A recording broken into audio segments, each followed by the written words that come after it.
welcome. This is Chance. I'm here with Brady. We're going to do a little history, literary podcast. Don't have a name yet for our shtick. Coming up with one. Don't worry. Let's see. Brady, you got anything?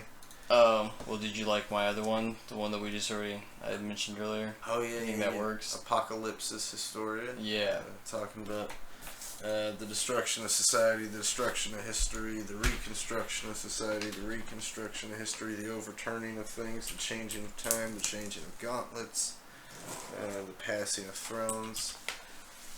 I think one of our main sort of themes that's going to be running through these episodes is going to be talking about control mechanisms in literature, in art. We can talk about top-down control, whether it's state-mandated, whether it's, privately funded group of elites. It doesn't even have to be that top-down. We can just be talking about individual psychological control mechanisms.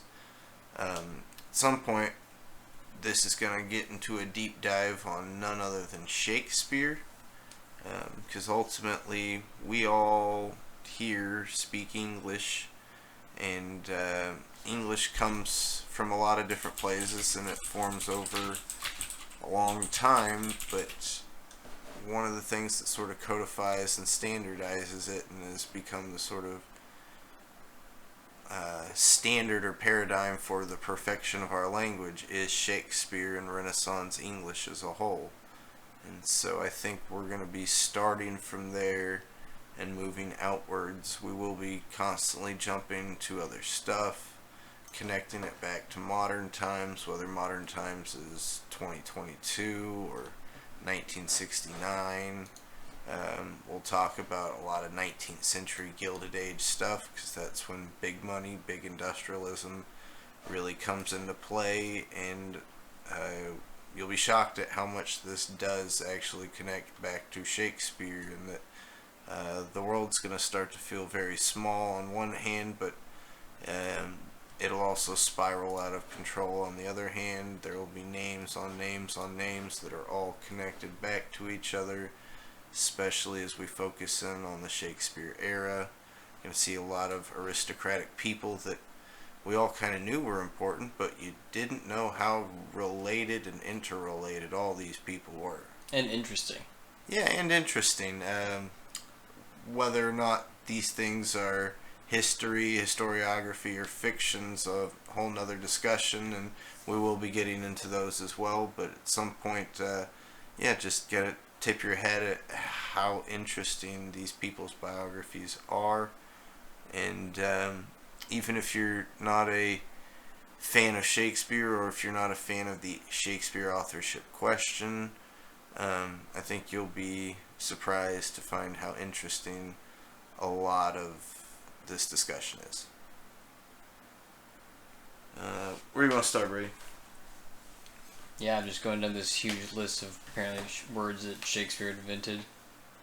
And yeah, maybe that's it. Also, it's kind of hard to think about, and we've talked about this, prior, but we take for granted words and language that we use, right? Because it's kind of hard to think about at the time they're like making up these words or whatever and phrases or whatnot, but it's sort of common vernacular, so it's kind of hard to think about like how are these people talking before this stuff is around, right? Because Shakespeare is, for lack of there's sort of he's more modern than as far as English goes, and Chaucer, the best example, right?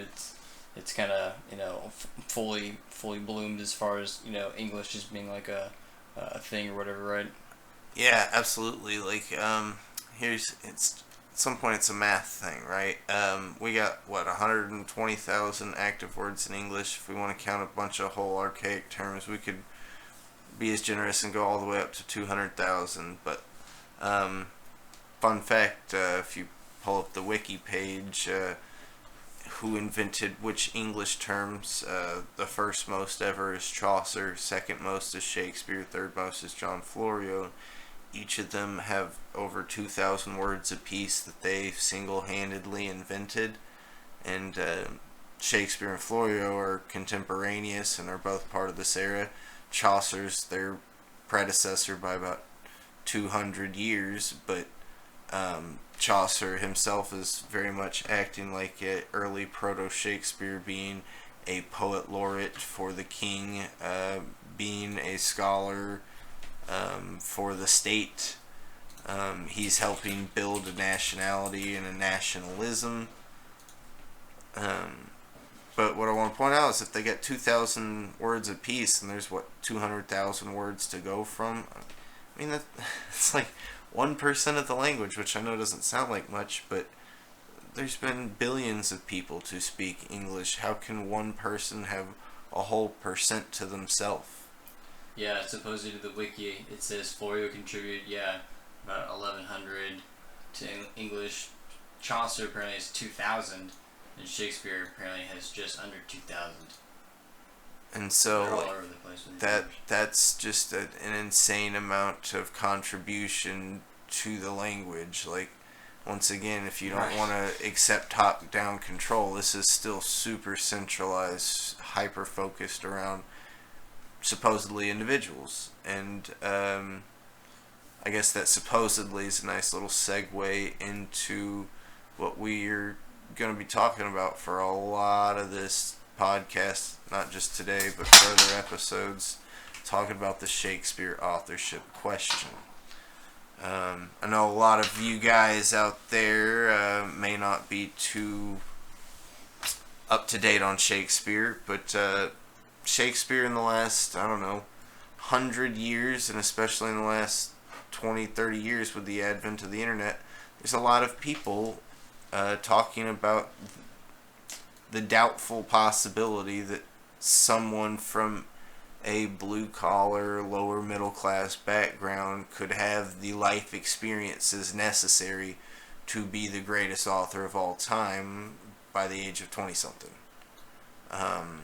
It's possible that someone from those backgrounds could do it with the necessary life experiences, but from the actual biography of William Shakspur of Stratford, there's not a whole lot to go on to suggest that he could actually write about dozens of skills that not just write about those skills, but show expert level knowledge of those skills, like falconry, like sailing, like being a soldier at war, different kinds of medicine practices, inner workings of the court dramas, and all sorts of different philosophies clearly that pop up. And a fun thing to often point out is tons of occult and esoteric references as well, and that obviously begs the question, well, you got to be reading that somewhere, right? And so at some point, where is some blue collar guy out in the middle of Stratford, which wasn't a particularly hustling, bustling metropolitan town, cosmopolitan town. It was kind of backwoods. Even if it's not backwoods, where does some guy whose father is illiterate, whose mother is illiterate, where does he get access to all of this knowledge in presumably a short amount of time? If this stuff is so ever prevalent that it can be in places like Stratford, I would think that we'd see a whole lot more of these types, and we'd honestly need some sort of explanation for how that happens. And I don't think we get that. Remember, printing press is only so old at this time. Books are not very common.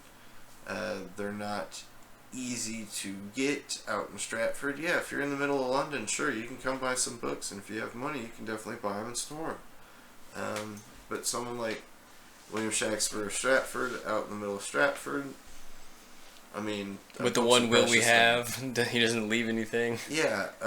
No book collection, you would think. Second best bed, that's the best thing that he could...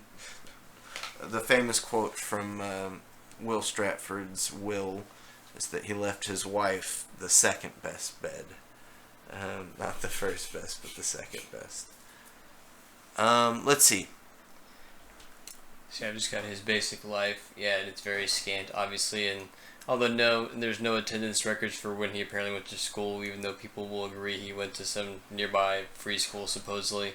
And you'll be able to hear. I feel like for all these other authors, they'll have some sort of record for them going to school. But yeah, for Shakespeare, they can't seem to find, or at least according to Wiki here anyway. And here's the thing: is that I mean, if you're not an aristocrat, there's not always a lot of great documentation, and so any of these blue collar guys are going to be hard to be documented. But that's not me standing in defense of Stratford. What I want to point out is that even though this Wikipedia says most scholars agree that he went to the school, not all scholars agree as to how long he was there, and just about none of them agree to what degree or value that education was worth. Historically, up into the 1800s, it was considered that Shakespeare wasn't a classical scholar. He had no idea what he was talking about when it came to mythology, Latin, Greek. He had basically just a schoolboy's understanding. And yeah, but yeah, is able to combine all of those elements to create new English words, right? Right, and so I think at some point in the 1800s that got sort of debunked, and you had a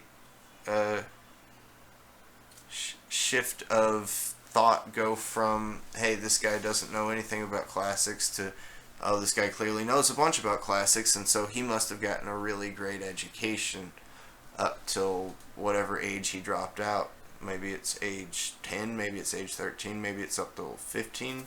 I think most people will say 13 or 14.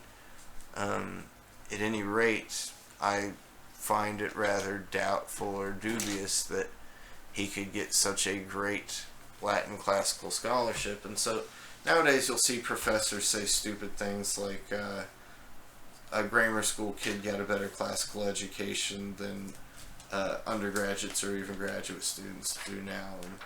And while it's completely possible that there were precocious grammar school kids back then that were obsessed with the classics who could learn it very deeply, that's completely possible.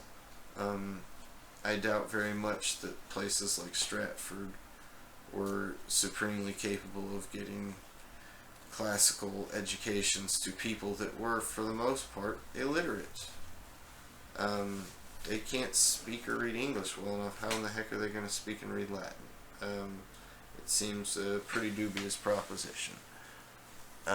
So yeah, let's move on, because I think the Shakespeare authorship question is a little bit of it's kind of endless, right? Where it's like, yeah, we find ourselves endlessly like poking, or at least poking holes in it, or comparing different evidence, or weighing it, and yeah, some where they give credence to some of the Shakespeare evidence, and it's like, but they don't give they don't value the same evidence towards something else or whatever, right? Right. So that's where we're kind of throwing up our hands and sort of diving into ourselves and wondering where they make their conclusions from, right? If you've ever watched a Hitchcock movie, he always has a MacGuffin at the start of the movie. The MacGuffin's the thing that draws you into the mystery, draws you into the suspense, and keeps you going at first. But by the end of the movie, that thing has nothing to do with anything. And I think, honestly, that's what the Shakespeare authorship question is going to be for us. Because it is for sure the thing that draws us in. We want to talk about, look, this is the most important author of all time, and we don't even really know if we can say what we know about him is true or not. That's a problem. But I think by the end of this, we're going to realize that this isn't really even just a discussion about one author or one authorship or one set of plays. This is hundreds of plays by dozens and dozens of authors over several decades that are all being put out by the same circle of minds over that time. And I think a lot of these circle of minds are family related, politically, commercially related, but I think a lot of them are also members of occult secret societies. You got your Rosicrucians, you got your Masons, the so-called School of Night that's supposedly led by Walter Raleigh, which may just be a nice 19th century euphemistic title for Rosicrucian chapter. And then, there's other things like just literally the state, the Secret Service of the state, Thomas Walsingham, William Cecil, working for Queen Elizabeth. Let's see. There's other things that we probably should talk about first, though, before we go too deep into all the really intelligentsia names and any of that theory. Let's just talk about the authorship question in general. What is it? Well, a lot of people, including us, doubt that William Shakespeare of Stratford wrote all the plays that we get.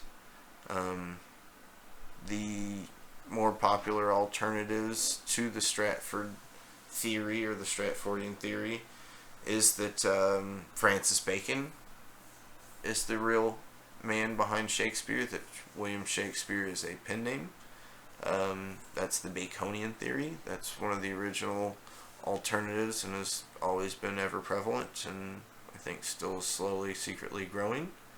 You have the new favorite theory, the Oxfordian theory, that Edward de Vere, the 17th Earl of Oxford, he's the one writing Shakespeare, that he's using the pen name after a certain year when he goes destitute and is now getting Secret Service pension to fully run and operate this. It may be a group of collaborating writers that he's in charge of. It may just be him in a back room.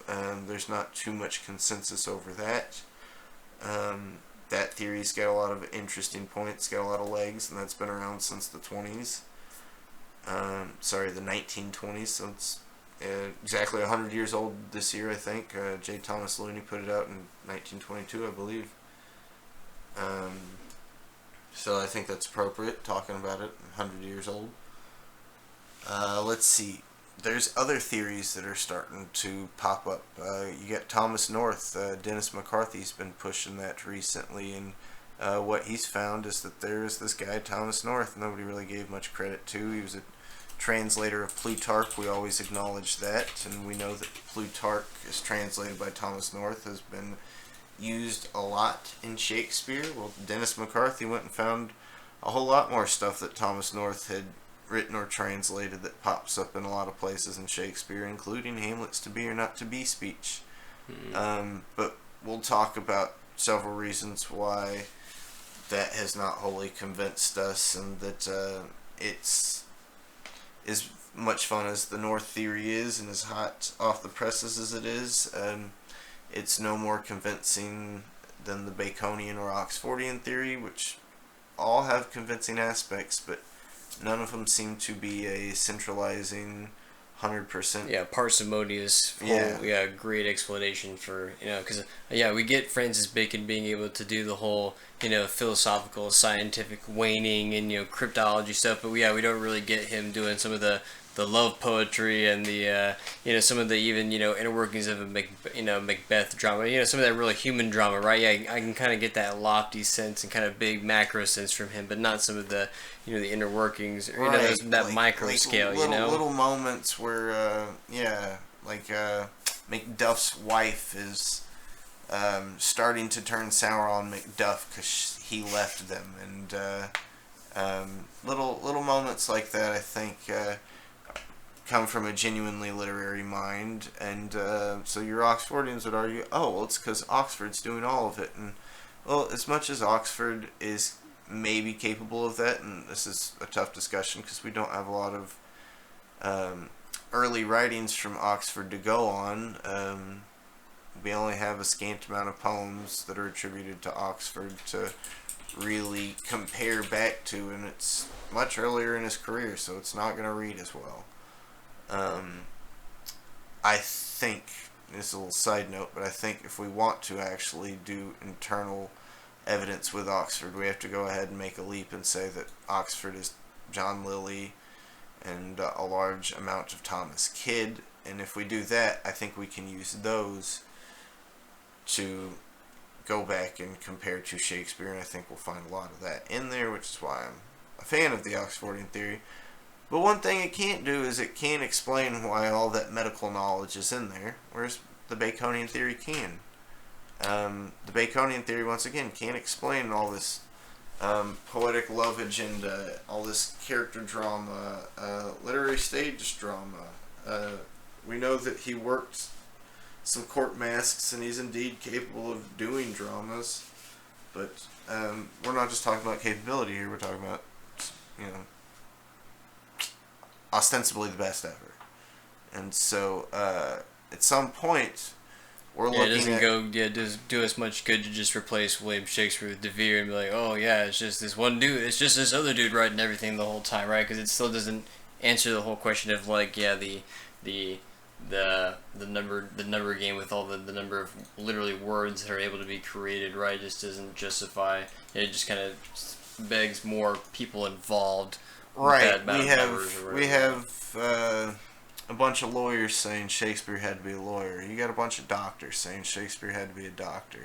Yeah, why can't it be? Why can't he be all those things? But it has to be multiple people, right? Right. At so some that's point, where we kind of lean towards. De Vere and Bacon are Renaissance men, and they are versed in multiple fields, and it's possible and even plausible to assume that Edward de Vere does have some medical knowledge, but there are lines in Shakespeare, and I wish I had the exact quote on me, but there are lines in Shakespeare, I want to say it's The Tempest, that literally talk about the circulation of blood, and this is printed before the invention of the circulation of blood. And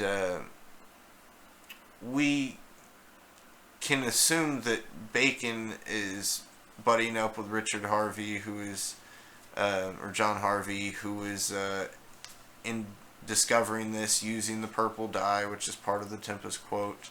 But there's no real explication for how De Vere would know or not know that, because De Vere's supposed to be dead some decades before that discovery is made. Furthermore, Bacon, if he's the one writing it, it's still being printed in the folio 2 years before it's fully discovered and written in medical journals of the time. And so, at some point, there's only a few people in all of England that could say that kind of thing, and just Francis Bacon's one of them. Edward de Vere's not. And here's the thing, we kind of stopped at those two, but there are plenty of other names that need to be considered, and it's not just de Vere, it's not just Bacon, it's not just Thomas North. There are a lot of people that like the John Florio candidacy.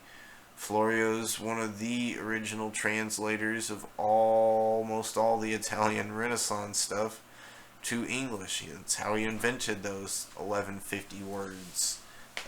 He was the tutor to Queen Anne, the wife of King James. He was a big-time big shot. His dad was the tutor for a lot of noble aristocrats in the 1570s, 80s, and 90s. So presumably John Florio would have grown up with some of these folks. Oh, he's also, really, according to Wikipedia, he's also a personal friend of Giordano Bruno. And so he's a personal buddy of Giordano Bruno, and so presumably he is connected with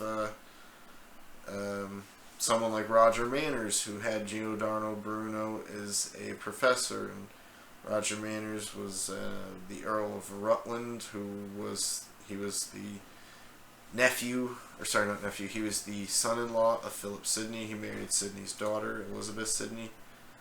And so, while we got Sidney up on the screen, I kind of want to talk about this guy. He's a sleeper candidate, right? And, yeah, he's my... And at one point, to just, before we even go into it, and that you're about to say it anyway, right? But that, because you're talking about Bacon obviously having some of that medical knowledge, or being able to be one, who's actually privy to something like that, right? But you'll find that, hey, but Oxford and Bacon grew up together or something like that, or have very close ties. They both grow up at the Cecil House. So to some extent, right, they don't and live so their that's entire childhoods there, but they both spend big chunks of their childhood at the Cecil House. That said, Oxford's about 10 years-ish, 12 years-ish older than Bacon. So it's almost like he's an uncle, big brother type character to Bacon. But there was another guy that spent holidays and spent summers at the Cecil House, and that was Sir Philip Sidney.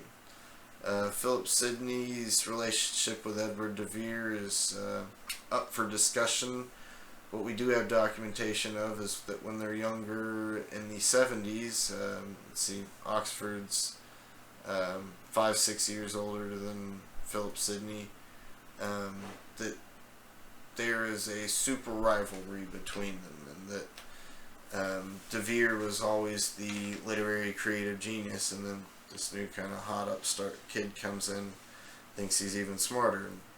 And, well, you know, there's argument for either way, that even if you think Edward de Vere's Shakespeare, Philip Sidney is really, really, really good at what he did. And so we have a lot of poetry from Philip Sidney. He is kind of the catalyst or the fire starter for this whole courtly poetry, courtly sonnets thing. There were poets before him writing some sonnets, writing courtly poetry, but Philip Sidney outpoured vast amounts of literary, just vast amount of literary output with no real reason for doing it other than to be literary, and he kind of set the agenda for that. And had he not died, well, Philip Sidney might just be the best ever. And so I think we have to kind of maybe ask, is it possible that there's something related between Philip Sidney and William Shakespeare? And well, as we go through the Shakespeare narrative, I think we're going to see an absurd amount is connected back to the circle or life or biography of Philip Sidney. For instance, the Shakespeare Folio, when that was printed, the most important thing ever in English printed, arguably, who and why was it printed for? Well, it was dedicated to the Earl of Pembroke and his brother. Well, that's Sidney's nephews. That's Philip and William Herbert. Why in the world would Shakespeare be writing that and dedicating that? And honestly, what's the connection between Oxford or Bacon and the Herbert boys? I don't really quite understand. And I think there's a good reason to talk about Mary Sidney's presence in the folio and all the external metadata with it as well. I don't think it's just Philip, but I think we'll find that Philip's so influential before Shakespeare and during the time of Shakespeare that he's just a large shadow that's cast. And so we get this large shadow that's cast, and then at some point we get this new guy filling it, and wouldn't you know, he's as good or better than that shadow.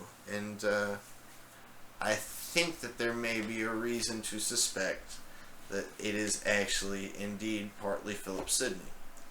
I don't think that Philip Sidney is the singular hand behind Shakespeare. I do think it's a collective. Once again, as we listed, there's a whole bunch of different kinds of skills, expertise. There's various different kinds of languages being used to come up with these new words. There's tons of different angles of history and settings being used. There's all sorts of sources being used to come up with these lines and these scenes and plays. And I think more than anything, like, there's different tones and styles in these plays, and it's not just a chronological or genre shift. I think we have different hands. Syntax, right? Yeah. Syntax, diction, point of views, philosophical stances. Like, within the same plays we'll get shifts of that, and it's not, I don't think just because old Willie Stratford was a genius and could put himself in the shoes of every character. While it is, seems true for a lot of the plays, I don't think that that's 100% true for every play, and I think that's largely a consequence of having a lot of different really great minds working together to come up with scenes. So let's talk about that.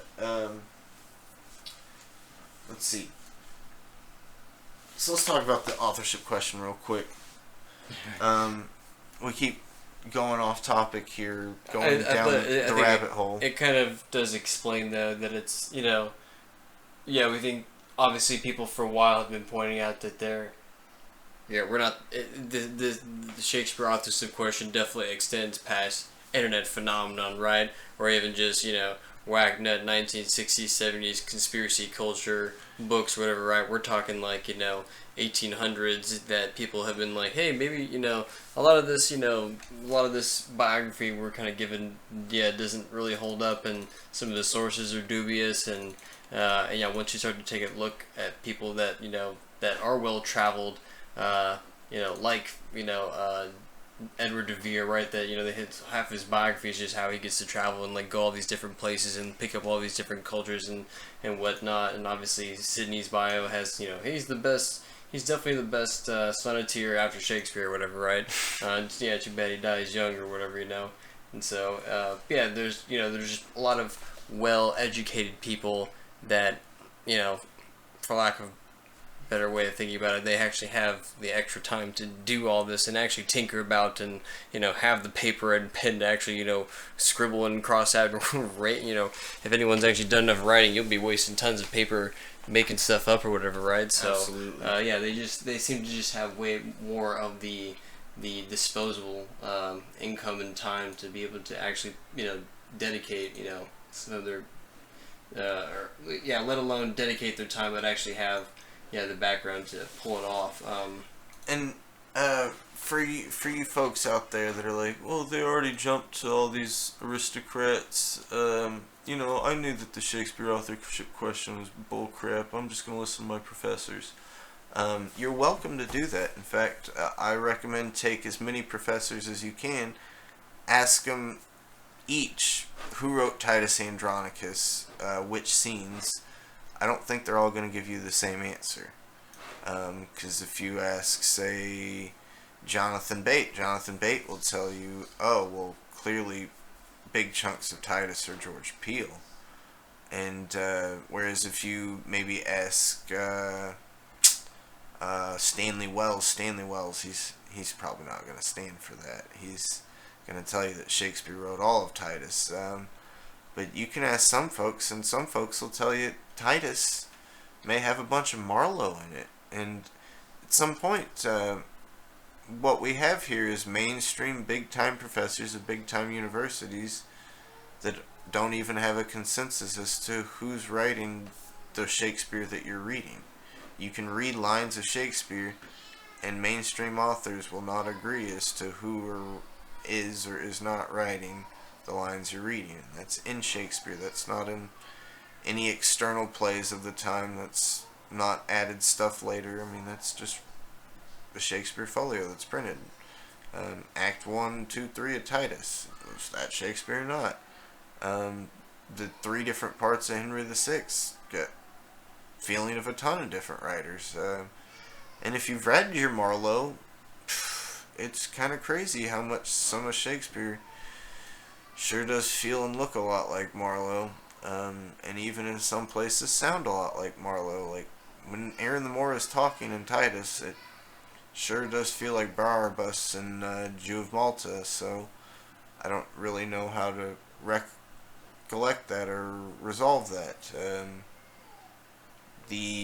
Other than, well, then hey, oh, well, no, they're just, Marlowe's collaborating with Shakespeare, maybe getting some pointers. Well, then, hey, then you just got to be starting to, Shakespeare's maybe, hey, if some of those good lines or whatever from somebody else, we're still dealing with an authorship, right. kind of Like, question, right? Even if we want to say that, yeah, Marlowe's collaborating with Shakespeare, that Shakespeare's influenced by Marlowe, like, we have to start expanding this beyond just one person, that whether we're talking about Stratford, whether we're talking about Bacon, whether we're talking about Oxford, this is more than one person writing these plays.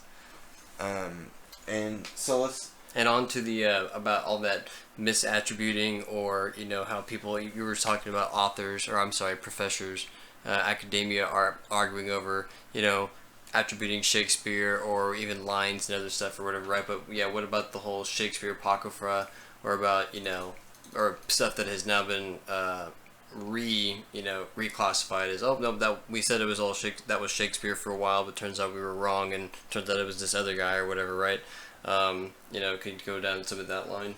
Absolutely. Like, a lot of plays started to be printed in the later 1600s, in the later part of the Restoration. And so when they're getting printed, they gotta sell these plays, and so they're putting on authors, and some of the authors that they're putting on, say William Shakespeare, say Thomas Heywood, or say Thomas Dekker, and historically we don't have any other printings with those authorship attributions, and so it's completely possible that these guys in the 1660s, 70s, and 80s are totally guessing when they're printing out these plays, and so we've had to, over time, just be like, well, it said Shakespeare when it was printed, but I don't know, now that we've read it a bunch, we don't really like classifying it as Shakespeare. It didn't get put with the folio, and so at some point, ultimately, what we have is sort of a canonization like the Bible. If it's not part of the Shakespeare folio, it's not Shakespeare. So there's plays like Edward the Third that a lot of people want to say, well, this reads just like all Shakespeare's history plays, but it's not in the folio, and so you won't have full consensus ever with people putting it into the canon.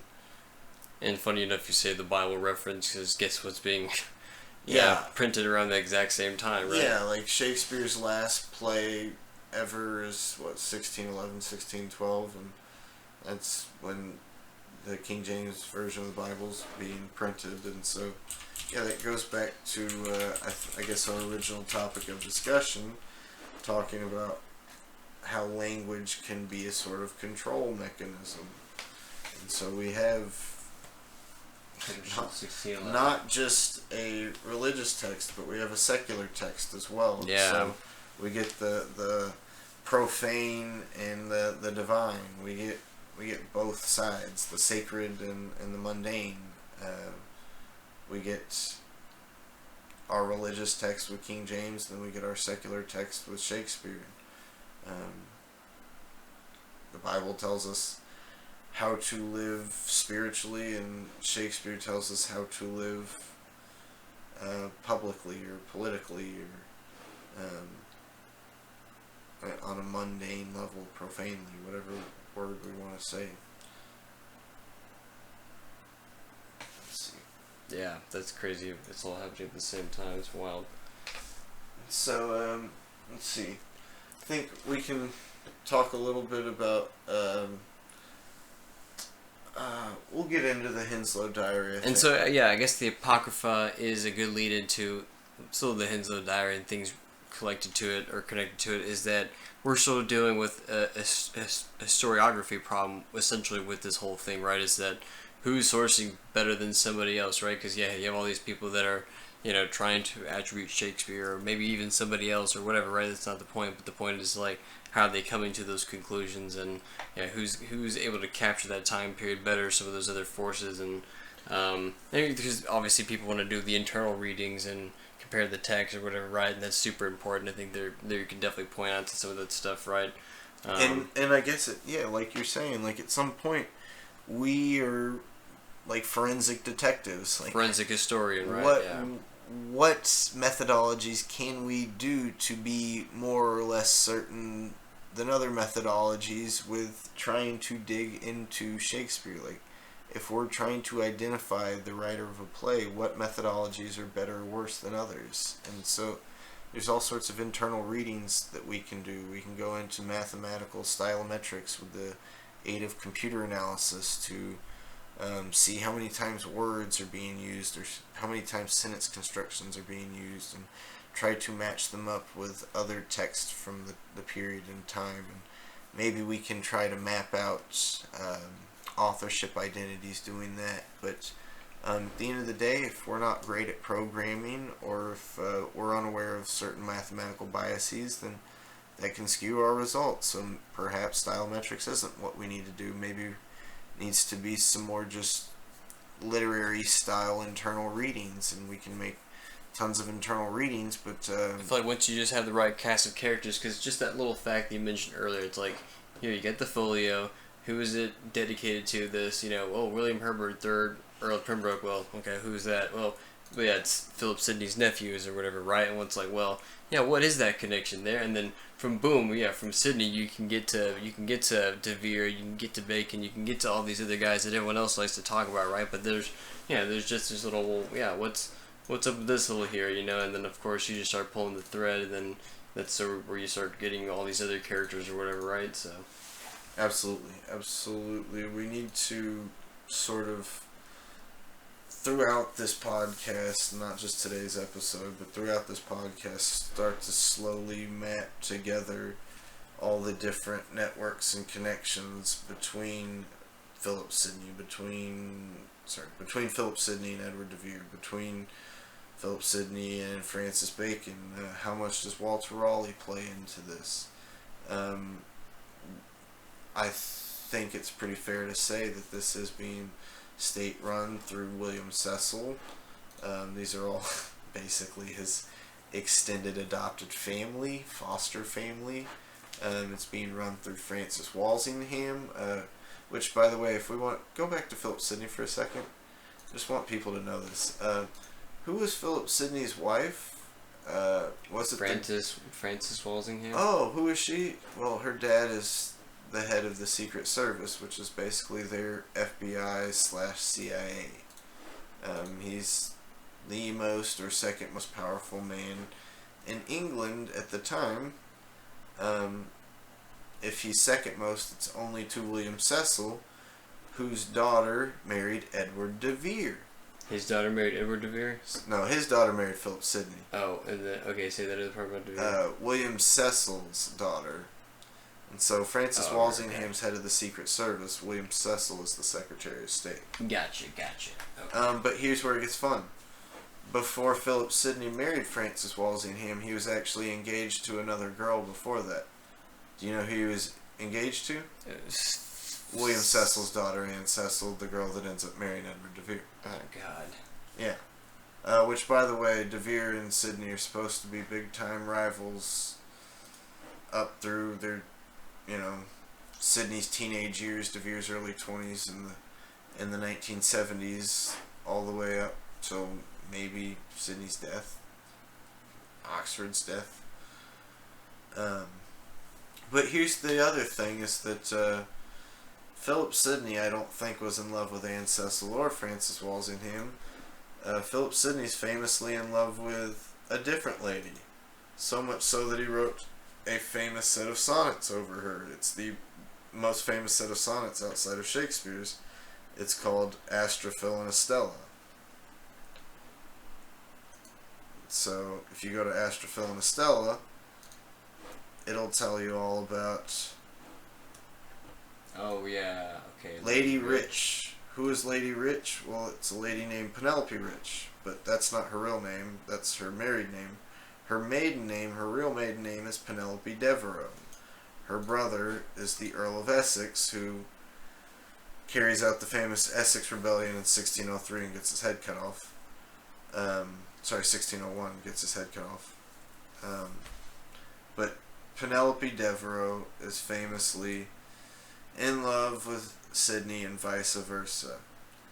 You will hear a lot of Oxfordians out there argue that de Vere is in love with Penelope Devereux, and that maybe even she had his kid, or he got Henry Wriothesley to sleep with her and have a kid for him, or that they had a kid and gave it to Henry Wriothesley. You hear a lot of different, various versions, but the point being that almost all of that Oxfordian reading of the connection between Devereux and Oxford are from Shakespeare poems, and I might argue that that's coming from Sidney and not Oxford. Because Sidney's the one that's always been in love with Devereux. When Walter Devereux died, Walter Devereux's Penelope and Robert's dad, when he died, he was Lord Governor of Ireland, and he was probably murdered. Probably murdered by Sidney's uncle, Robert Dudley. But when he died, he had one wish. He's like, I'm dying. My only wish is that Philip Sidney marries my daughter. And didn't happen. Did not happen. Maybe that's why he got killed. I don't know. But yeah, that's the other thing. Philip Sidney's uncle is this dude named Robert Dudley, who's arguably the third most powerful man in England. He was the Queen's favorite and probably the closest to ever marrying Elizabeth for real, at least closest Englishman to doing that.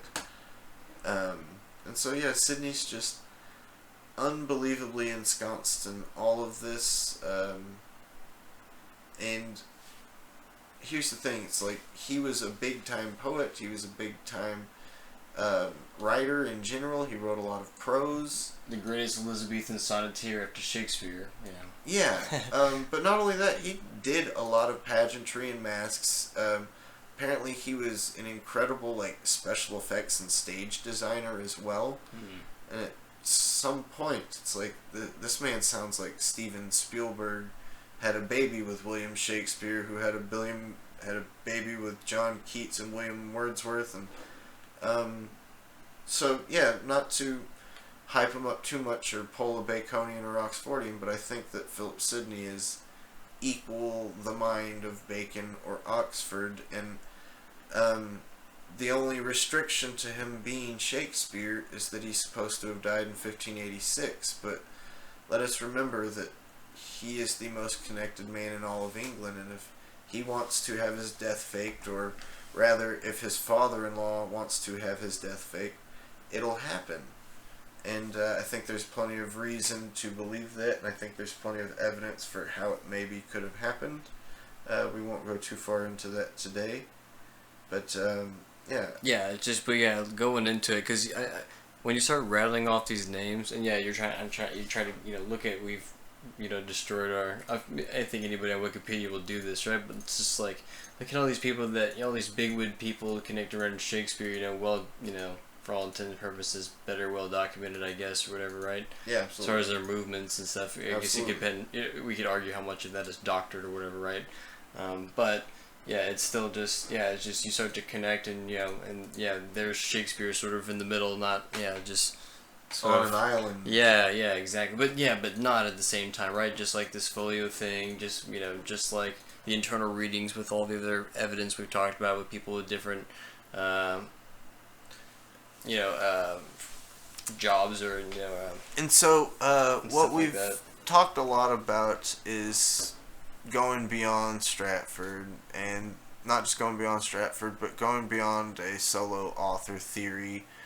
Going beyond just the names that have been presented, the popular names that have been presented, because it seems to us that a lot of the popular names have good reason to be candidates and probably are present in some of the folio.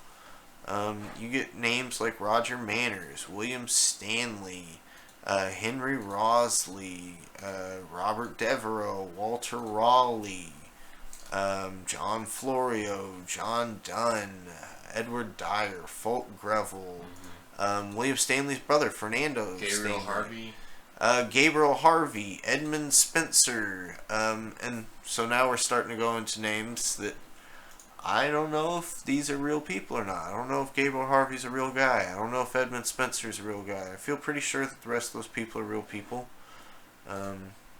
They're too documented not to be. They're too rich not to be. They're too aristocratic, honestly. And I guess this kind of goes into the sort of post-Stratfordian thing, right? It's like, yes, we're done looking at Stratford, or even just sort of like, it's like, yep, it's all Marlowe, it's all Oxford, it's all Bacon or whatever, right? Because you talked about some of the lawyers, because a lot of these guys they're well-read, they're well-traveled, they're well-cultured, they're well-connected, and not only that, but how many of these eventually you'll be able to show with even someone like Marlowe. I think it was maybe Marlowe I'm thinking of, but even with someone like him, they actually have jobs like literally involved with language, involved with the legal system, involved with the couriers or whatever that you talked about, right? Dudes that are literally all involved around doing tons of writing or whatever, right? Where so you're thinking of Marlowe's roommate, Thomas Kidd. Thomas Kidd's dad is supposed to have been a scrivener. Anthony Munday, who is a writer at this time. His dad's supposed to have been a scrivener, and he's supposed to have been a scrivener. Oh, I know this. And that sort of leads me into my next point, is that, yeah, we've mentioned Edward de Vere, we've mentioned Francis Bacon, we've mentioned Philip Sidney, I mentioned all those other guys that we think are part of it, but at the end of the day, those are all just aristocratic names that we don't have a lot of writings from, and we have to use a bunch of external evidence to try and guess that they're the people doing this. But that's actually a second step. We have to do a first step before we even get there. We have to not only identify Shakespeare, we have to identify dozens of other authors that have scanty, shoddy biography. It's not just Shakespeare. I want to quote Stephanie Hughes Hopkins for a second. If you can find that tab. Yeah, I have it up here.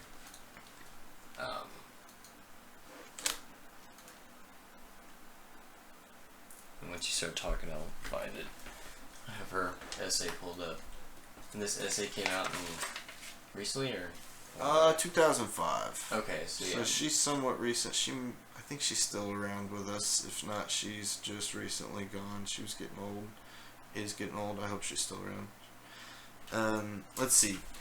This is Beyond Shakespeare, Expanding the Authorship Theory. And if we go to the bottom of page 1, she's got a quote here that says, "Because too many candidates have accumulated, the discourse has become stuck at a point we should have passed long ago." So she's talking about the Shakespeare Authorship Theory. She's saying, like, we have something like, I think when she's writing, there's something like 40 something, but I mean, now in 2022, there's like literally 84, 83 candidates. And so since we have 80 something candidates, we're stuck. There's no way to sort of get a huge favorite over the rest, and I would include Stratford in that. Like, I think even his mainstream appeal is going away as soon as anybody hears this authorship theory. There's already a virus planted in their brain, because as soon as you doubt Stratford, it's hard to keep that house of cards up. And so she says, "Too much time and energy is being spent arguing which one or ones wrote the Shakespeare canon. Since it seems impossible at this point to reduce the size of this group, to which new names are being added all the time," so that group being Shakespeare authorship candidates, "the better path may be to open up the question in a way that will admit all of them. We need to stop focusing on the candidacy of Shakespeare himself, stop fighting over who should or should not be eliminated, and embrace a more comprehensive authorship thesis, one that includes all the writers of the period and all the works." And at the end of the day, that's what we're trying to do. We're trying to correctly attribute and understand the writing process behind all these texts. So there's a bunch of stuff, not just Shakespeare. Like Thomas Kidd, he's very poorly documented. He's supposed to have been a prolific playwright. Ben Jonson calls Thomas Kidd sporting. Thomas Dekker calls him industrious. And yet, we have one play. We have one play by Kidd, The Spanish Tragedy. There are other people that will argue, oh no, he wrote Solomon and Persetto, or he wrote Fair M, or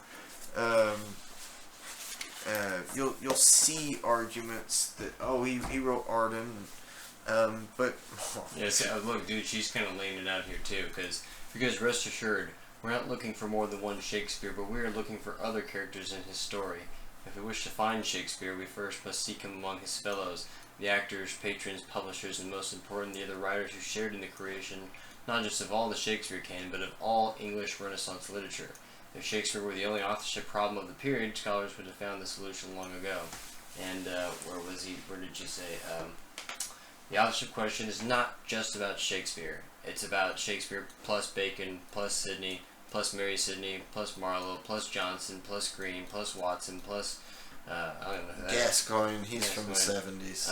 Edwards, plus a whole host of other names that most readers have never even heard of, which is sort of, what, of course, like, I don't even know how much general English London, right. Or, people even get taught honestly, this stuff, one of my qualms with this essay is that she's throwing names like Gascoigne and Watson in there. It's like, we don't even need to really talk about Gascoigne and Watson because they're from the 70s and 80s. They predate Shakespeare. They may have been around for Oxford, and I think that's why she's dropping their names, is because it connects Oxford back to the literary establishment of the 60s and 70s that are putting out stuff. And Gascoigne's actually writing for Leicester's Men, who's Sidney's uncle, Robert Dudley, and there may be some connection there. But the point being that there are actually dozens and dozens of names that she's not listing here that are from the exact time of Shakespeare. And almost all of them are in that Henslowe diary. And so we get, and honestly, there's ones that aren't in the Henslowe diary that just predate the diary that are the really famous ones. Thomas Kidd, Christopher Marlowe, Robert Greene, George Peele. Bring up to speed, what's the Henslowe diary? It's just like a good, or if one of the only pieces of contemporary actual archival evidence they have during this time period. Yeah, so you'd think we have a bunch of stuff written down on pen and paper, and that's how we're getting all this information about Shakespeare, but ironically, no, the only real great document that we have that writes a bunch of stuff about who wrote what from the era is a thing called Philip Henslowe's diary. He was a theater manager. He managed the Rose Theater and helped run or manage or own the Admiral's Men, and also had relationships with other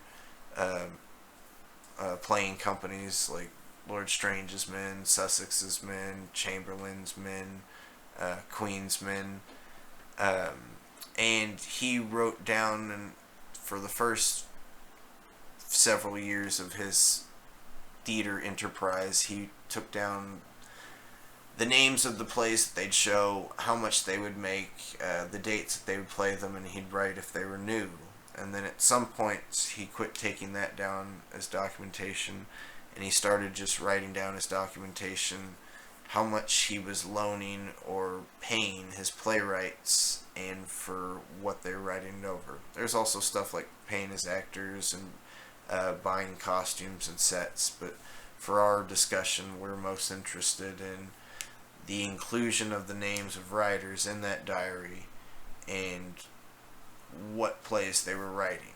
And there are a bunch of big names that we know of today that we think of as pretty big. Like, we really like John Webster. If you're a fan of Shakespeare, you should probably like John Webster.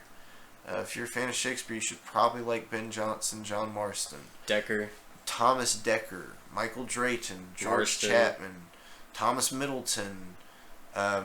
And here's the thing, is that this Wikipedia article's kind of bullcrapping us. Because Robert Greene is never mentioned by name in the diary. Oh, really? Robert Greene is never once mentioned by name.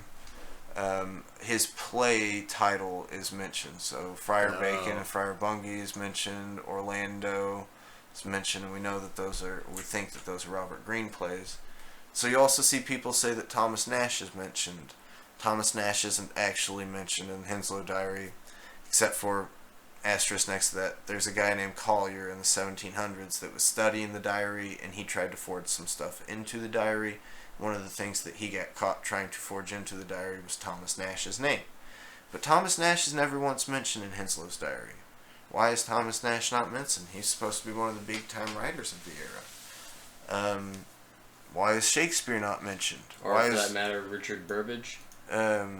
Yeah, Richard Burbage is supposed to be the big-time actor of the time, but Richard Burbage is supposedly in a different play company, so he's supposedly with the Chamberlain's Men, so that's why he won't be mentioned. Oh, and then you also get the forgeries, of course, and there's missing contemporary dudes, big name dudes like Nash you mentioned, but there's also, even later, there's also apparently forgeries in this thing as well, which is, that's bad news.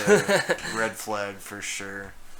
And so I think at some point, though, it's fine that Robert Greene's not mentioned in Henslowe, because Robert Greene's supposed to be dead by 1592 anyway. It's fine that Marlowe's not mentioned in Henslowe, because Marlowe's supposed to be dead by 1593. It's fine that Thomas Kidd's not mentioned. Thomas Kidd's supposed to be dead by 1594. It's totally explicable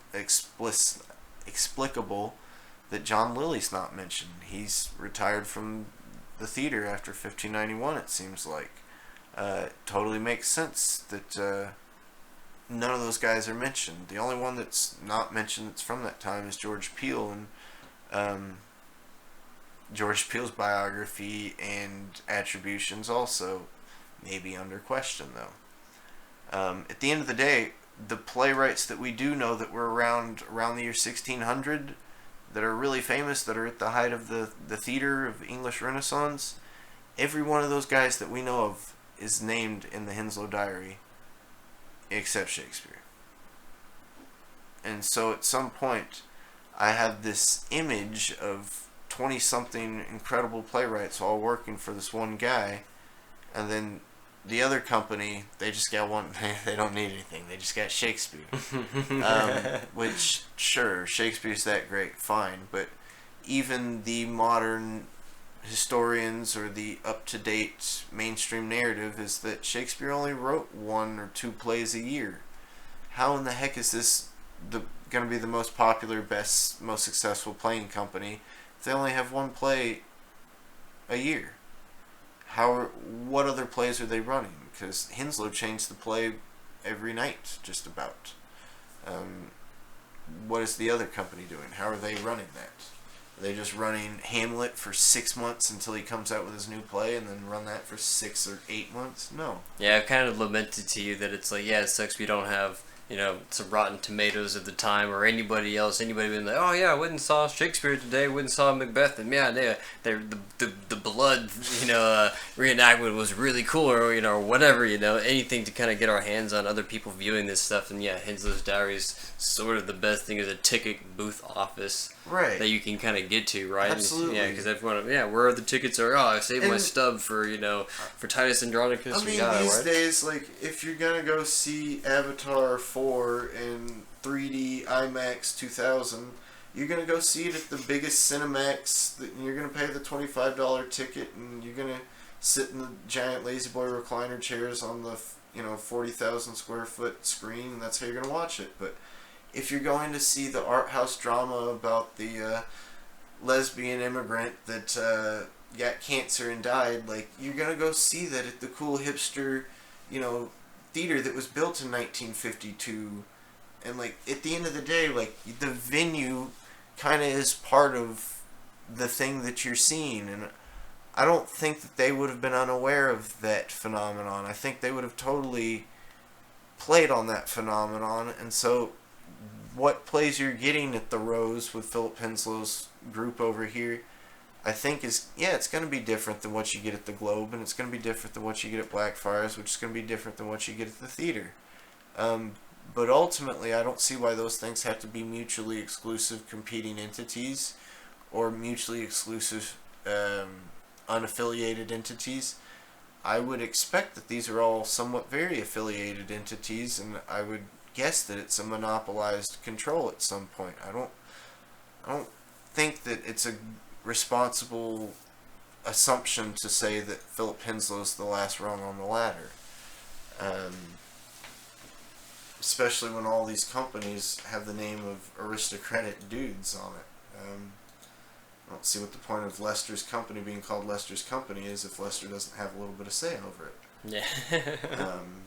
Same with Oxford's Men, or Chamberlain's Men, or King's or Queen's Men. That said, just because it says Leicester's Men doesn't mean that Leicester's writing and directing all the plays either. Let's see.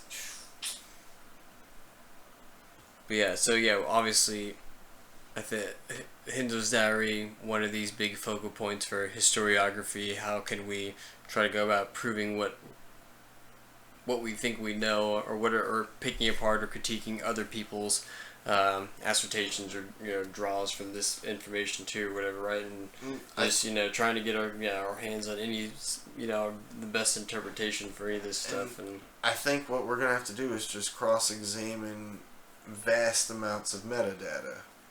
We're going to be looking at charts and charts and charts, and we'll have charts of all the people that got murdered in the Shakespeare era. We're going to have charts of all the people who have multiple relations back to the Queen. We can have charts of which plays feel like they have multiple hands, and which plays feel like they don't. No, yeah. We can have charts and charts and charts and charts and charts on charts. And at some point, it won't just be a single thing, oh, we just need to do this, and we'll have it. But there are some things that I think we can do, or you guys can do, if you want to join in on the fun.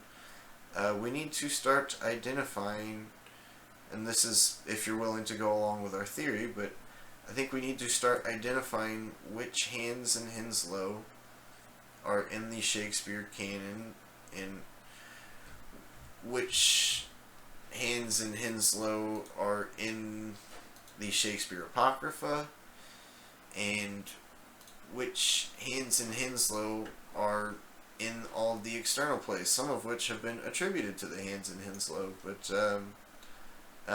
there are a bunch of big names in Henslowe. We got names like Thomas Heywood, Ben Jonson, George Chapman, Thomas Dekker. Like, these guys honestly are as good as Shakespeare. I don't care what all these hoity-toity professors want to say. These guys are just as good as Shakespeare. Like, at some point, this is an argument of Scorsese versus Kubrick, or Spielberg versus Fincher. Like, these are all incredibly adept people. I get it if you're not a Spielberg fan. I get it if you're not a Fincher fan. But these are people that are really ensconced in what they do, and they're all in a small circle together. They work and interact with each other all the time. And so I think ultimately what we have to do is sort of find the names in the Henslowe diary, connect them back to the text, and then maybe start to pick out which of those are pen names or frontmen for aristocrats behind the curtain. And maybe we can even start to one-to-one those pen names if possible. But I don't think it'll be easy, because I think we'll have tons of aristocrats that are using multiple pen names. I think there will be a fair amount of pen names that are multiple people writing together. Like, I feel that way about Thomas Kidd in a large part, because I don't think that De Vere is the only one writing Thomas Kidd, though I do think De Vere is one of the big-time authors in Thomas Kidd.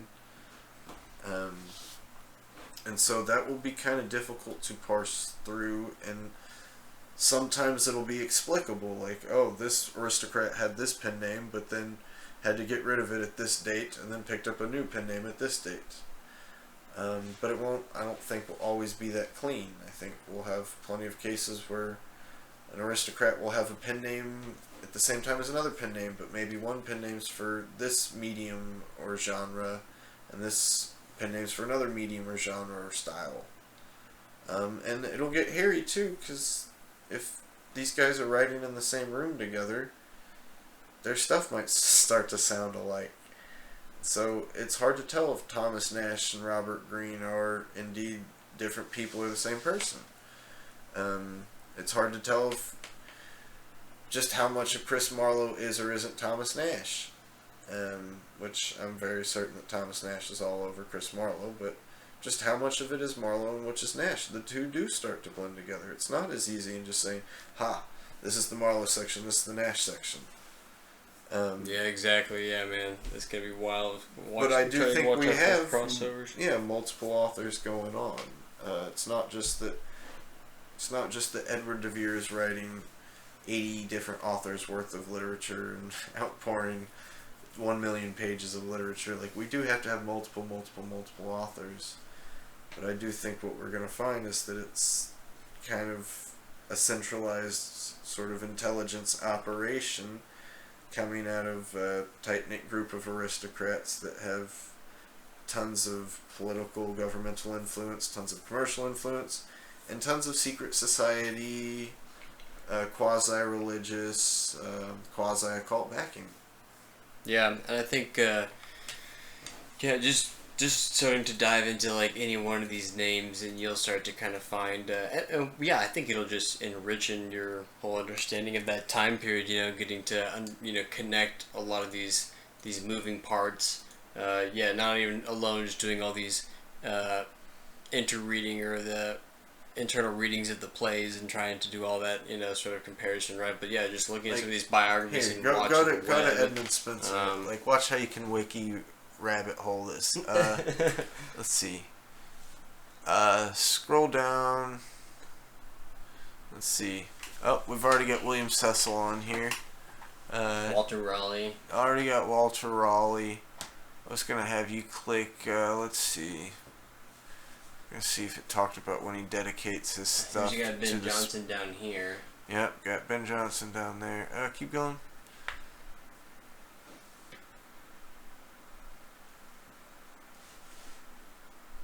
Rhyme and Reason.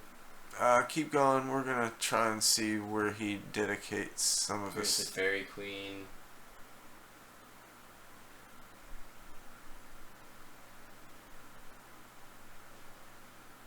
Spenserian stanza. So it's a certain combination of rhyme scheme and metric setup. Oh, Spenser was called the poet's poet by Charles Lamb, admired by all these other dudes. But we'll be seeing Charles Lamb's name over and over again. He's sort of the Romantic era scholar on Shakespeare's era. So he's from the same time as Keats and Wordsworth and that crowd. But he's obsessed with Shakespeare and contemporaries of Shakespeare.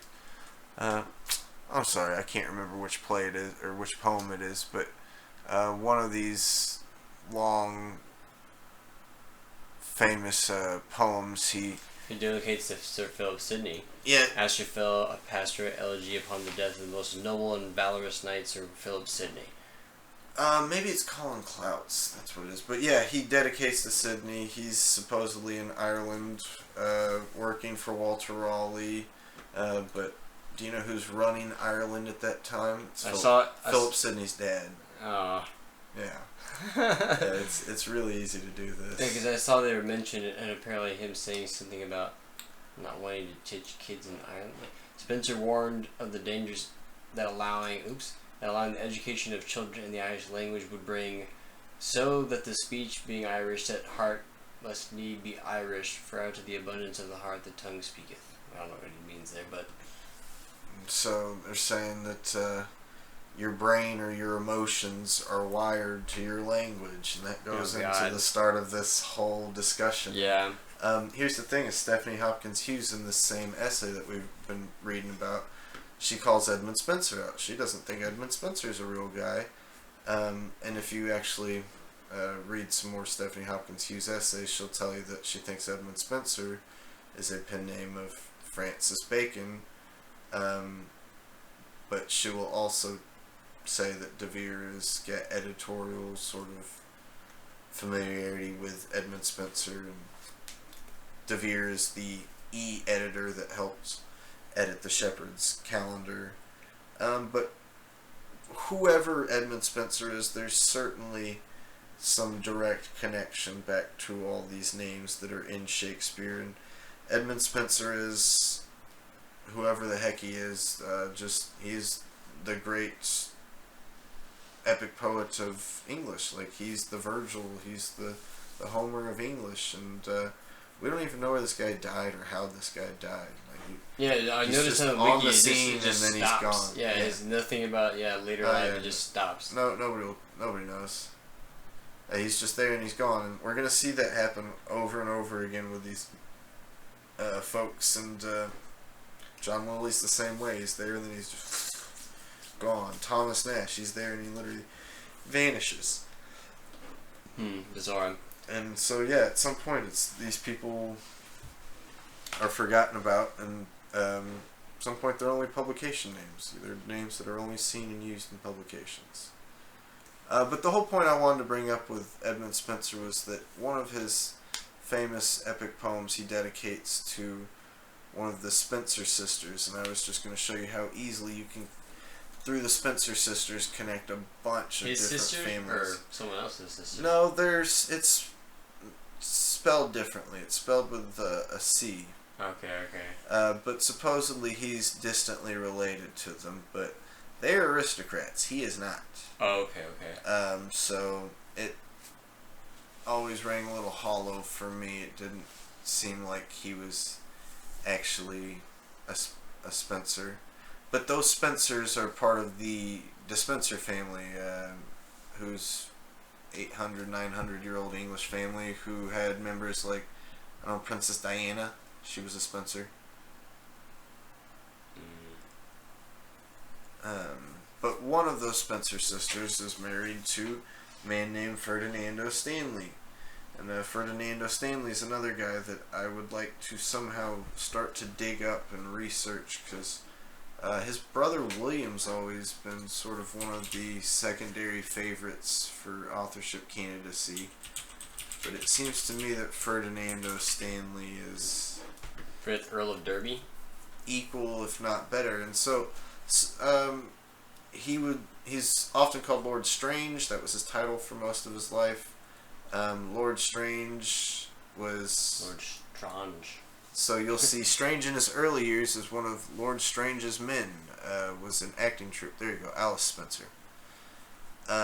Poet Edmund Spenser, representative in Amaryllis. Colin Clouts. It was Colin Clouts. Okay. Oh, in his epilogue, Colin Clouts. And so her and her sisters are all represented in Colin's Clout and dedicated to in Colin's Clout. But Colin's Clout is actually a reprisal of one of the original English epic poems from the medieval times. Oh, his death was mysterious. A few months after a Hasketh affair, he was suddenly taken ill. Violent sickness. Said he'd been poisoned by the Jesuits. So yeah, we have a super sketchy thing, but here's the thing. This death is happening right on the back of Thomas Kidd and Christopher Marlowe supposedly dying. Well, they supposedly also work for Lord Strange as men. He's Lord Strange. So Marlowe and Kidd worked for this guy. Right after they die, he dies. It all seems a little... And he was also apparently a patron of green? Or is that... That's what it claims right now? That's what it claims. It's, at some point, we just know that all the plays that we attribute to Marlowe and Green are being played by Lord Strange's men in the late 80s, early 90s. That's at some point as far as I'm willing to say. But, yeah, to wrap it up, because yeah, we're falling down this aristocratic rabbit hole.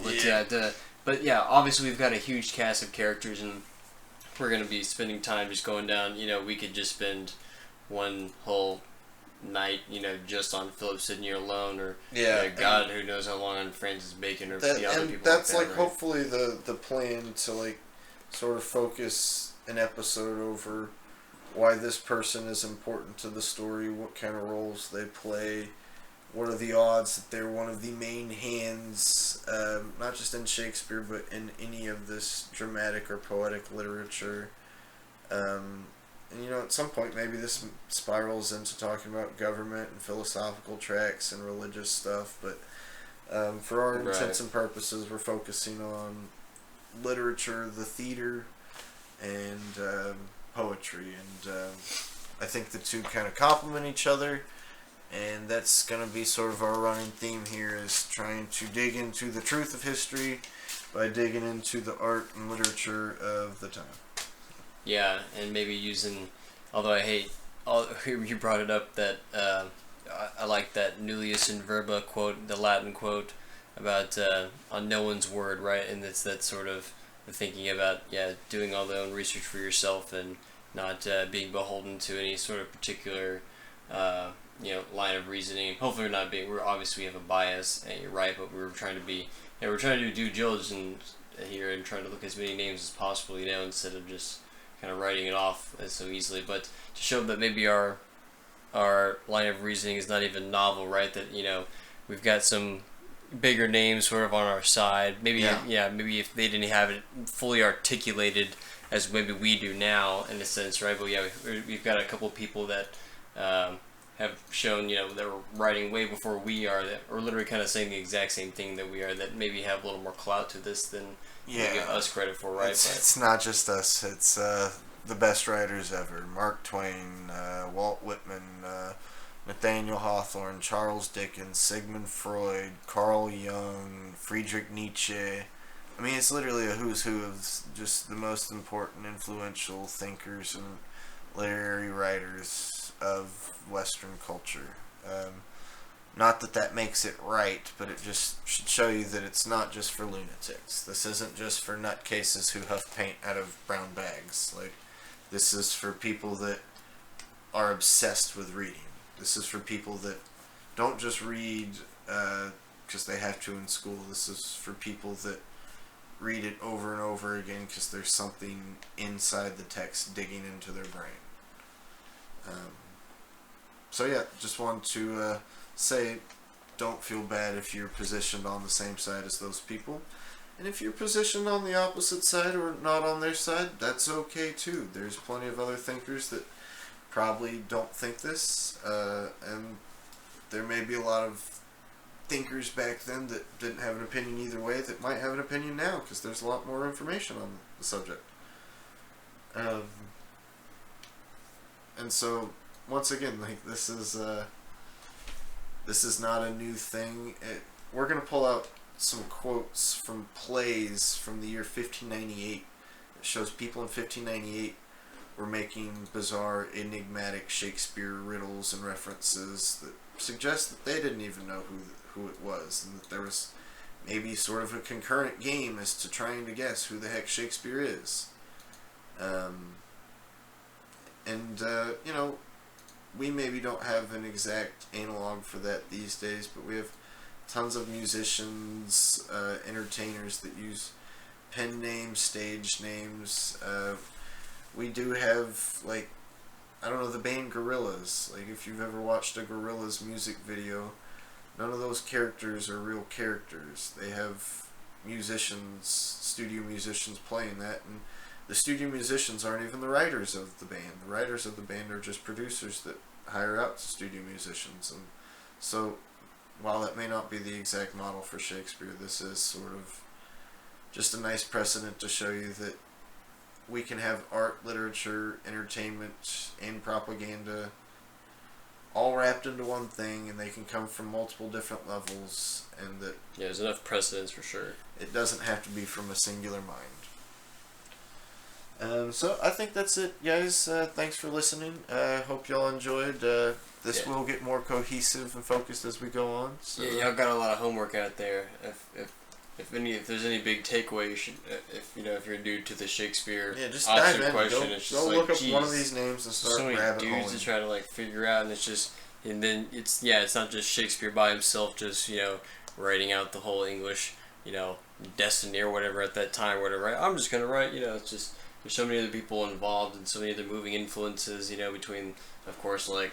The geopolitical stuff, because this is the time period that the English Empire is forming. There's a bunch of stuff going on with of course I'm looking to the whole piracy angle, right, and how there's a sort of big play of the maritime control, right, and of course the King James Bible being published and how much of that's involved. While we still got Philip up here, just another fun fact about Philip is that he's supposedly, when he dies, he's fighting in the Battle of Zutphen, and they're standing up for Protestant religion in some forms and fashions, though that's not the explicit reason they're fighting.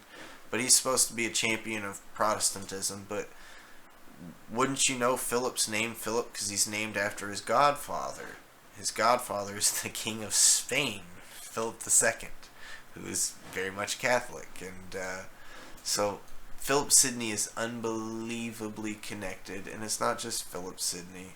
There are a lot of these guys in the same class as Philip Sidney is. They're not just high-ups in England in some little rich neighborhood. These are people that are incredibly connected through the different courts of Europe. Courts of France, the courts of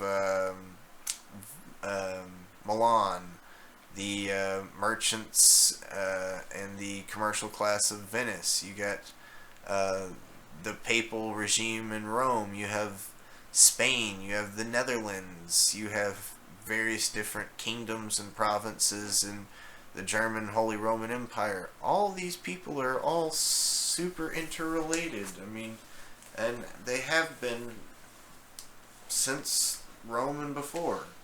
So this shouldn't be crazy or shocking, but we just do have to keep that in mind, that as much as these guys are creating the English language, they're interacting with non-English cultures, and that's part of how this English is being codified in the first place. So I'll leave it there. Yeah, good wrap up. We'll leave it there, and hopefully everyone check back in for the next installment. And Nullius in Verba, take no one's word. Peace out.